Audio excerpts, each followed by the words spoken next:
52 tfajla rrikorrew għas-servizz għoża matul is-sena li għaddiet biex fitxu għajnuna u support wara li jkunu nqabdu tqal fil-waqt li tingħata assistenza wkoll il-partners u l-ġenituri tagħhom. 13 kellha l-iżgħar tfajla li benefikat minn dan is-servizz bil-maġġoranza l-oħra ta' tfajliet ikollhom bejn 16 u 17 il-sena.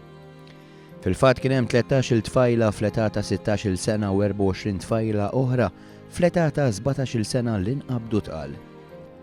Tfajli taħt l-età ta' 16 sena huma obbligati li jattendu l-għoża li jħejju programm speċifiku għat tfajla tqila, grupp ta' support ta' tfajla l-om u t-tarbija, appoġġ għal ġenituri tal-ommijiet u missirijiet żgħażagħ.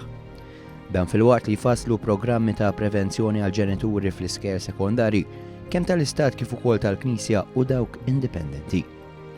Dan programmi joffru tagħlim u informazzjoni dwar l-iżvilupp emozjonali, fiżiku u psikoloġiku tal-adolescenti kif ukoll jiddiskutu temi speċifiċi bħal relazzjonijiet u esperimentazzjoni sesswali fost l-adolescenti.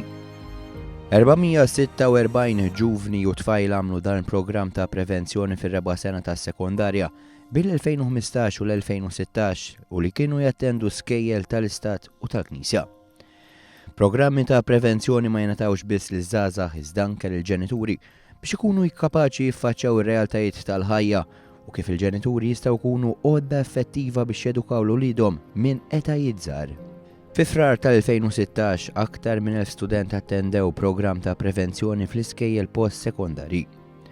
Minn barra li nagħta servizz ta' counseling fuq bażi personali, isir ukoll żvilupp ta' pjantazzjoni li jirrifletti l-bżonnijiet ta' tfajla u tat-tarbija flimkien ma' professjonisti oħra.